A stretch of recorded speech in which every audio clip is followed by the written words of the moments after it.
The galaxy wasn't ready for humans.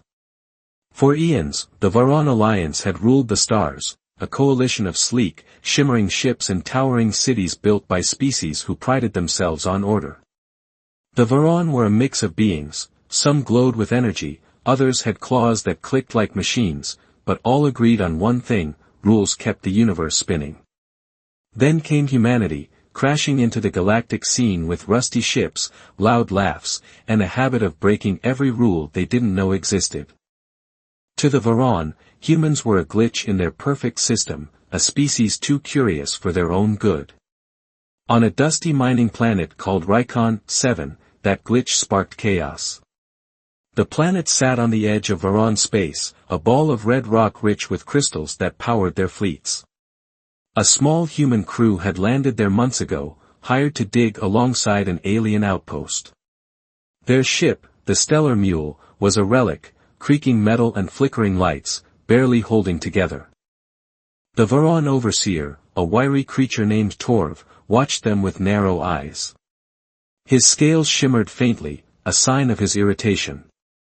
Humans, he thought, were trouble waiting to happen. Trouble arrived that day. The Stellar Mule's old engine hummed too loud as it lifted off after a delivery run. Without warning, a bolt of energy shot from its exhaust, hitting a crystal vein below. The ground shook, and a storm erupted, not wind or rain, but raw, crackling power. It spiraled upward, a glowing vortex that swallowed the sky. The outpost's sensors screamed. The crystals were overloading, their energy chaining into a blast that could rip the planet apart. Torv's scales flared bright orange as he barked orders to his team. Evacuate. The humans have doomed us. Inside the mule, the crew scrambled. Alarms blared, lights flashed red, and the ship rocked as the storm grew. "What did we do?" shouted Lila, the young navigator, gripping her console. Her dark hair stuck to her sweaty forehead. The pilot, an older man named Hank, swore under his breath. "That engine's older than my grandma.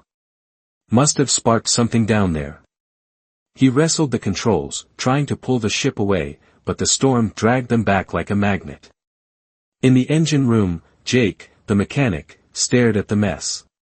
He was a wiry guy with grease-stained hands and a grin that never quit. Tools clattered around him as the ship bucked.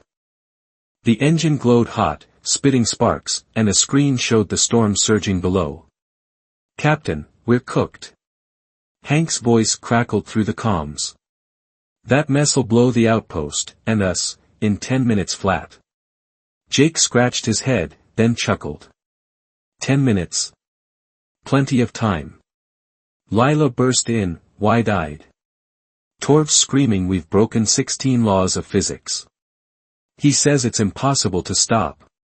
Jake glanced at her, then at the soda can in his hand, half empty, fizzing from the shaking. He thrust it toward her. "Hold my soda, kid. I've got an idea." Lila blinked, clutching the can as Jake dove into the engine bay. She muttered, "This is how we die." Outside, Torv watched the storm climb higher, its tendrils lashing the outpost's shields. His team had given up, equations said the chain reaction couldn't be stopped. The crystals were too volatile, the energy too wild. He hissed into his communicator, "Galactic Command, this is Rykon 7. Human error has triggered a Class 5 disaster. Request immediate." He froze as a shadow moved overhead. The Stellar Mule wasn't fleeing. It was diving into the storm. Inside, Jake worked like a man possessed. He ripped open panels, yanked wires, and taped them back with a roll of duct tape from his pocket. "See, the engine spitting junk energy," he yelled over the noise. "If I reverse the flow and bounce it off the hull, maybe we can choke the storm." Lila clutched the soda, shouting, "That's not how energy works." Jake grinned. "Sure it is, if you believe it does." Hank's voice roared through. 5 minutes, Jake. Quit playing hero." The ship groaned as Jake slammed a wrench against a valve, twisting it hard. Sparks flew, and the engine screeched. He grabbed a spare battery, hooked it to the system with a pair of jumper cables, and kicked the whole setup. "Come on, baby, give me a miracle." The ship jolted, and a pulse shot from the hull, a messy, chaotic wave of light. It hit the storm like a punch. Below, Torv's jaw dropped. The vortex shuddered, shrank, then fizzled out. The crystals dimmed, their glow fading to normal. Silence fell, broken only by the mule landing clumsily nearby. Jake climbed out, stretching, as Lila handed back his soda. "Told you," he said, taking a sip. "Plenty of time." Hank clapped him on the back, laughing. "You're insane, kid." Torv stormed over, scales pulsing red. "You humans. That was impossible. The math, the laws, none of it adds up." Jake shrugged. "Math's just numbers. Sometimes you gotta wing it." Torv sputtered, then turned to his comms. "Command, escalate the human threat level. Maximum. They're unpredictable." Word spread fast. By nightfall, the Varan Alliance convened an emergency session. A hulking figure named Krell, their top enforcer, loomed on a holoscreen. His voice rumbled like thunder. "One ship, one human, and they broke reality. We cannot allow this chaos to spread." The council murmured, their glowing eyes and clicking claws uneasy. Humans were new to the galaxy, barely a speck among the stars, yet they'd just turned a disaster into a win with nothing but grit and a soda can. Back on Rykon 7, the crew celebrated. Lila stared at Jake, still holding the empty can. "How'd you know that'd work?" He winked. "I didn't. But sitting around wasn't an option." Across the galaxy, alien spies whispered, traitors gossiped, and the Varan tightened their grip.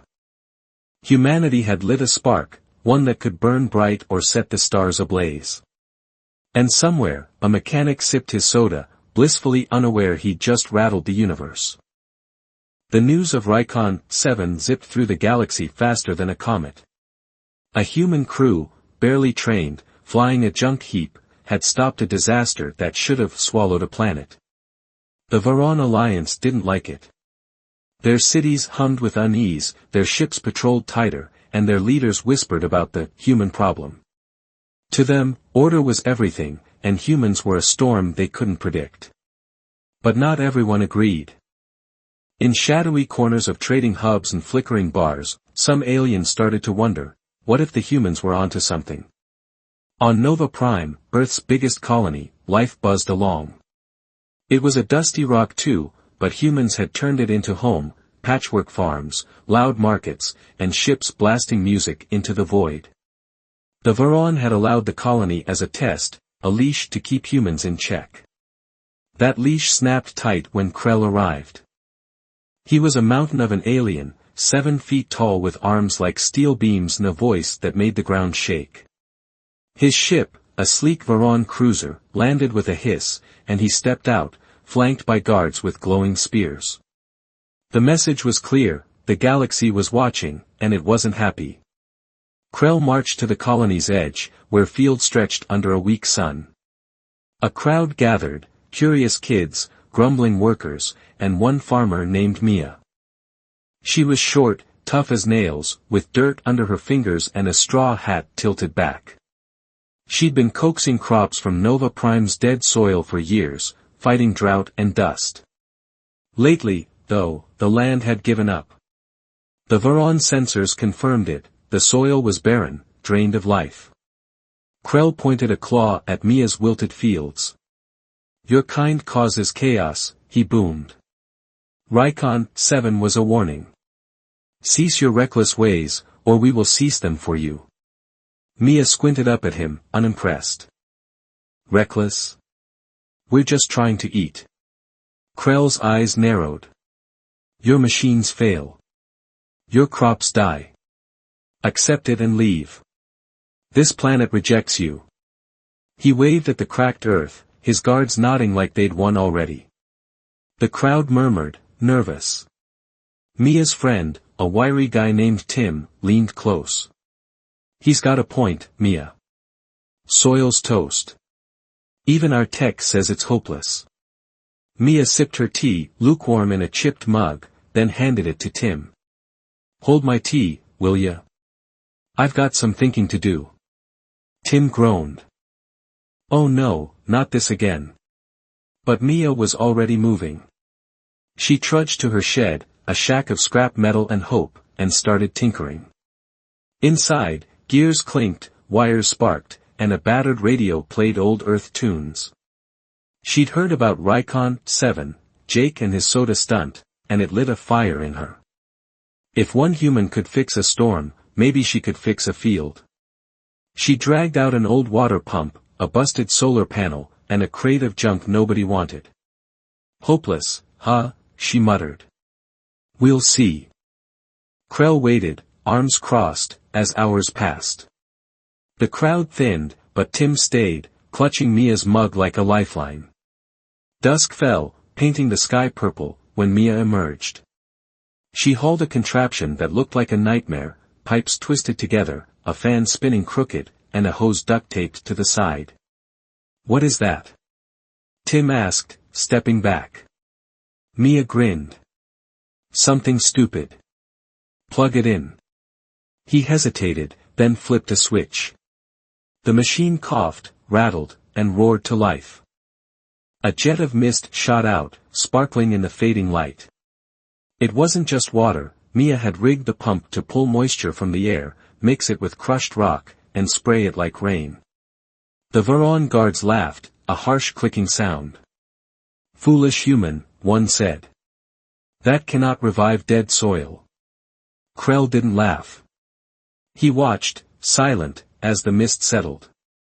Then the ground twitched. Tiny green specks pushed up, sprouts, stubborn and alive. The crowd gasped. Tim dropped the mug, tea splashing his boots. No way, he breathed. Mia wiped her hands on her shirt. Told ya. Soil's not dead, it's just picky. The machine kept humming, and soon the field shimmered with life. Not much, but enough. Kids cheered, workers clapped, and even a few Varon guards tilted their heads, curious. Krell stepped forward, towering over Mia. This is impossible. Our scans, Mia cut him off. Your scans are fancy. My dirt's real. Deal with it. For a moment, Krell's face softened, almost impressed, then hardened again. You defy nature itself, he said. This will not stand. He stormed back to his ship, barking into his comms. Command, the humans adapt where they should fail. Nova Prime confirms it, they are a threat. The cruiser lifted off, leaving dust and questions swirling. Mia picked up her mug, frowning at the spill. Waste of good tea, she grumbled, but her eyes sparkled. Tim shook his head. You're gonna get us all in trouble. She smirked. Maybe. But we've got food now. The galaxy heard it all. Traders carried the tale, how a human farmer beat a dead planet with a junk pile and guts. On a distant station, a squid-like merchant named Vix clicked his tentacles. They're mad, these humans. But clever. His friend, a glowing orb called Lum, pulsed thoughtfully. The Varon hate them. I, kinda like them. Word reached Rykon 7, where Jake laughed over a fresh soda. See? Told you we're not done. Back at Varon Command, Krell faced the council. Holoscreens flickered with Mia's field, Jake's storm fix, and a dozen other human stunts. They do not break, Krell said. They bend reality instead. We must act. The council's leader, a wispy figure named Elian, glowed faintly. Quarantine their colonies. No more chances. Orders went out, ships mobilized, borders locked. Humans were a wildfire, and the Varon meant to smother it. On Nova Prime, night fell. Mia sat by her humming machine, sipping new tea. Stars glittered above, and she wondered what came next. She didn't know the galaxy was splitting, some rooting for humans, others fearing them. She didn't know Krell's fleet was coming, or that her little win had cracked the Varan's grip. All she knew was the dirt smelled alive again, and that felt good.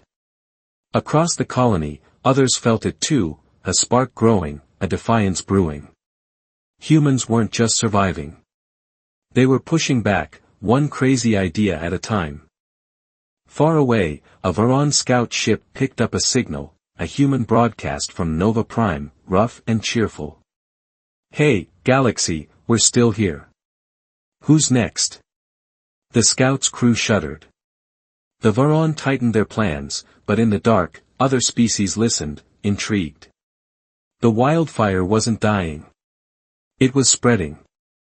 The Varan Alliance had had enough. After Rykon 7's storm and Nova Prime's miracle field, humans weren't just a glitch, they were a threat. The Council's orders echoed through the stars: quarantine Earth's colonies, lock them down, and stamp out their chaos before it spread. Sleek Varan warships blinked into orbit around human outposts, their hulls glinting like knives. On Nova Prime, Mia saw them first, dark shapes blotting out the stars. "Guess they didn't like my garden," she muttered, gripping her mug tighter. Across the galaxy, the message was the same: humans were done. One outpost felt the squeeze hardest. Haven 3 was a tiny station, a speck of steel and grit orbiting a gas giant. It housed miners, traders, and a few hundred stubborn souls who called it home. The Varan fleet arrived at dawn, their lead ship broadcasting a cold ultimatum. "Surrender your operations. Disarm your ships. Your reckless actions end now." The station's comms crackled with static, then a tired voice replied, "Sam, the outpost's best pilot." "Yeah, about that, we're kinda busy surviving." Sam leaned back in his cockpit, rubbing his eyes. He was lanky, with a scruffy beard and a habit of joking when things got bad. Things were bad now. Haven 3 relied on supply runs, food, fuel, air filters, and the Varan had just cut them off. A storm of asteroids, churned up by the gas giant's gravity, was closing in too. The station's shields flickered, weak from years of wear. "We've got 3 days of rations," said Ellie, a rookie mechanic perched nearby. Her hands shook as she clutched a tablet showing the fleet and the rocks. "Then what?" Sam stared out the window. The Varan ships hovered, waiting. The asteroids loomed, jagged and fast. He grabbed his coffee, black, steaming, in a dented thermos, and took a sip. "Then we improvise," he said, standing. Ellie frowned. "Improvise?" "Sam, they've got us trapped." He handed her the thermos. "Hold my coffee, kid. I've got a dumb idea." Ellie groaned, clutching it like a bomb. "This isn't Rykon 7. You're not Jake." Down in the hangar, Sam found what he needed, the Rust Hawk, a junked cargo shuttle nobody bothered fixing. Its engines coughed, its hull leaked, and its controls were a tangle of wires. "Perfect," he muttered, climbing in. Ellie trailed him, coffee sloshing. "You can't fly that. It's a wreck." Sam grinned. "Watch me." He powered it up, and the ship wheezed like an old man waking up. Haven 3's crew gathered, whispering. "He's nuts," one said. "He's our nuts," another replied. The Varan commander, a sharp-eyed alien named VYX, watched from his bridge. His scales shimmered gold, a sign of his rank. "Humans cling to hope," he said to his crew. "Let the asteroids crush it." He didn't expect the Rust Hawk to lurch out of Haven 3, wobbling like a drunk bird. VYX leaned forward. "What is this foolishness?" The shuttle darted toward the asteroid storm, not away. Alarms blared on his ship as scanners tracked it. Inside, Sam wrestled the stick. The Hawk shook, panels rattling loose. "Come on, girl, don't quit on me," he growled. Ellie's voice crackled through. Sam, turn back. You'll die out there. He laughed. Not today. Got a delivery to make. The plan was insane: use the shuttle's weak tractor beam to nudge the asteroids, clearing a path to a supply cache beyond the storm. No one sane would try it. Sam wasn't sane. The first rock loomed, a mountain of stone spinning fast. Sam flipped switches, and the tractor beam sputtered to life. It grabbed the asteroid, barely, and he yanked the controls. The hawk groaned, but the rock shifted, just enough. He whooped. One down. Another came, bigger, and he dodged, then nudged it. Sweat beaded on his face as the ship rattled harder. The Varon fleet watched, stunned. VYX hissed. Impossible. His craft lacks the power. Back on Haven 3, Ellie gripped the thermos, eyes glued to a screen. The crew cheered as Sam weaved through the storm, shoving rocks aside like a kid kicking cans. The Hawk took hits, hull dented, a thruster sparking, but he kept going. He's doing it, Ellie whispered. Beyond the storm, the supply cache glinted, a floating crate of essentials. Sam lined up, fired the beam, and towed it back. The asteroids parted, grudgingly, as he carved a path. VYX slammed a claw on his console. He defies physics. The Rust Hawk limped home, dragging the cache. It docked with a clang, and Sam stumbled out, grinning. Ellie ran up, shoving the coffee back at him. You're a lunatic.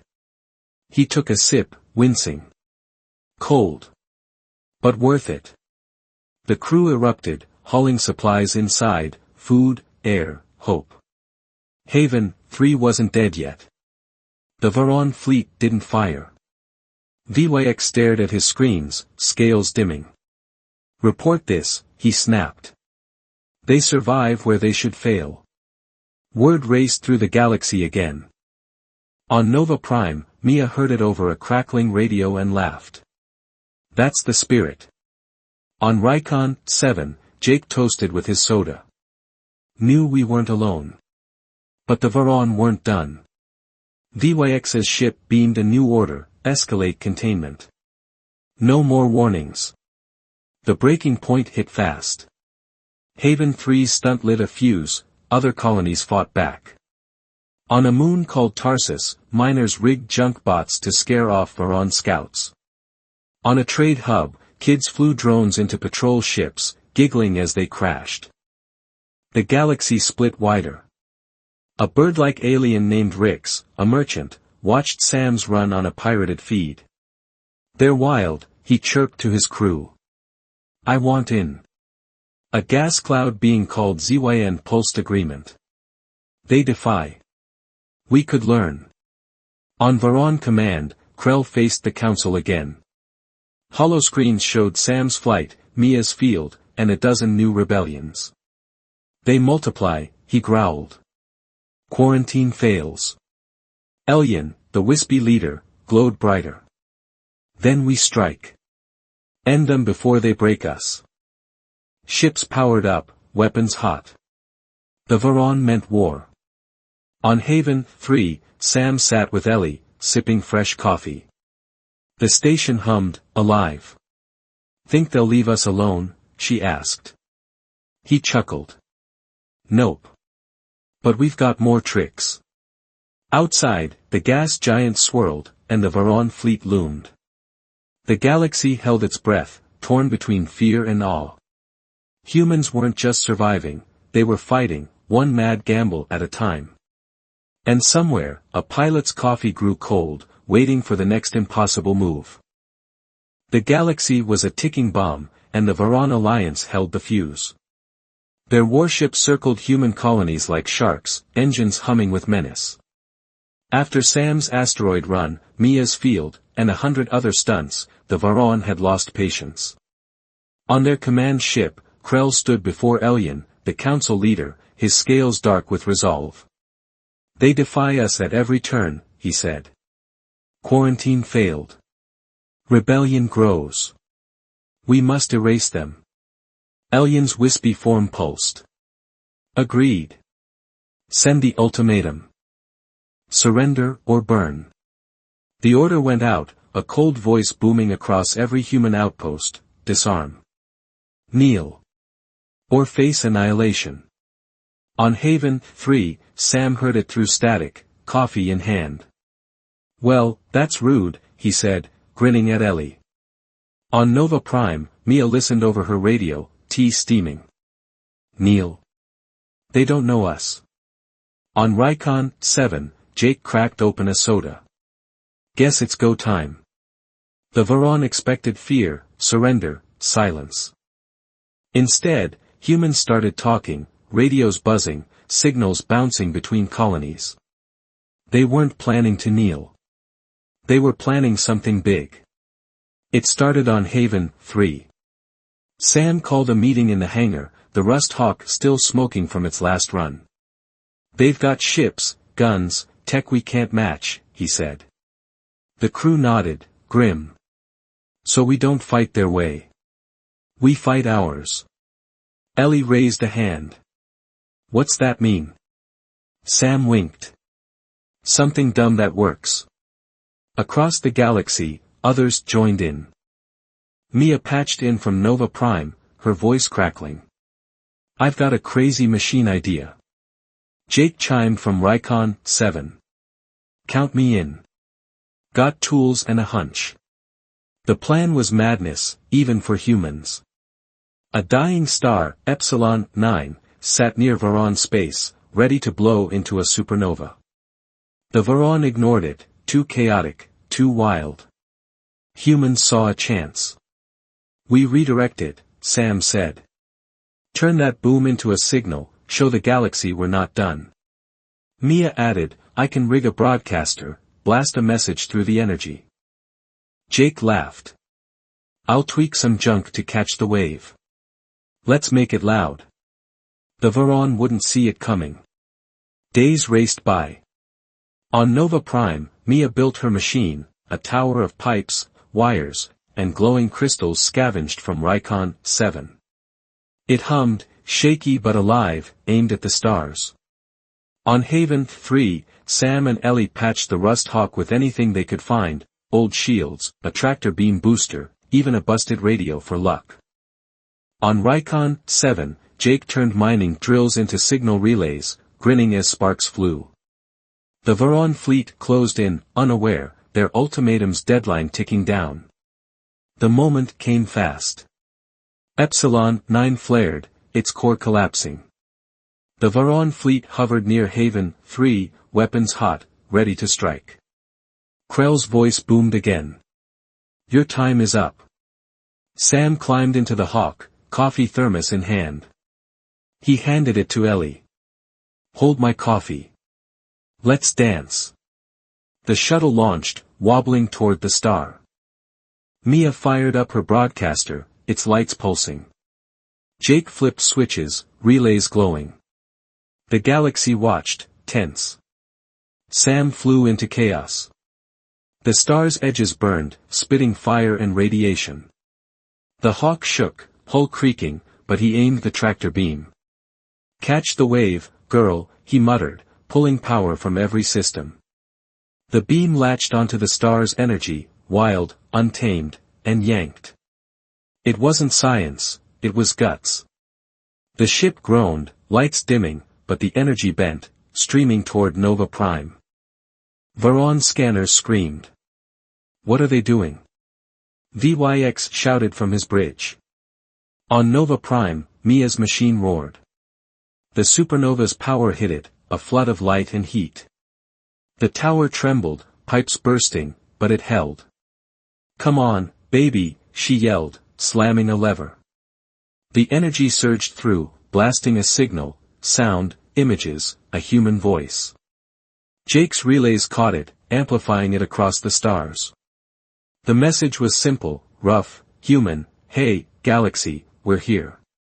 We build, we fight, we live. Deal with it. It carried Mia's fields, Sam's flight, every impossible win, proof of what humans could do. The Varan fleet froze. Krell stared at his screens, scales paling. The signal drowned their comms, echoing in their ships. They harnessed a supernova, he stammered. Elion's glow flickered. This cannot be. But it was. The blast didn't destroy, it united. On a trade hub, Rix the merchant cheered, wings flapping. They're insane. I love it. ZYN the gas cloud pulsed bright. They reshape chaos. We join them. Across the galaxy, species turned, some awed, some angry, all stunned. The rust hawk limped back, half melted. Sam stumbled out, grinning as Ellie shoved the thermos at him. You're impossible, she said. He sipped. Cold again. Worth it. On Nova Prime, Mia's tower smoked but stood, crops glowing under the fading light. On Rykon 7, Jake toasted with his soda. Loud enough for ya? The Varan fleet didn't fire. Krell faced a truth, humans didn't break, they bent the universe instead. The council convened, frantic. Elion's voice shook. They defy annihilation. Allies defect. What now? Krell growled, we underestimated them. The signal kept playing, human laughter, defiance, life, reaching every corner. Species like Rix and ZYN sent ships to human colonies, not to fight, but to talk. Others stayed loyal to the Varan, but cracks spread. The galaxy shifted, torn between order and chaos, fear and hope. On Haven 3, Sam sat with Ellie, watching the fleet retreat. Think they'll be back? She asked. He shrugged. Probably. We'll be ready. On Nova Prime, Mia tended her fields, humming. Let them come. We've got dirt and dreams. On Rykon 7, Jake tinkered with a new relay, soda in hand. Next time, we go bigger. The ultimatum faded, replaced by a new sound, humanity's pulse, beating loud. The Varan classified humans anew, chaotic creators, beverage triggered. They pulled back, wary, planning. But the galaxy wasn't theirs anymore. It was shared, messy, alive. On a distant station, a kid with a toy ship mimicked Sam's run. On a moon, a farmer sketched Mia's tower. On Earth, untouched by the fight, someone said, hold my beer, I bet I can fix that old radio. The wildfire burned bright, unstoppable, and the universe stretched wider, ready for whatever humans dreamed next.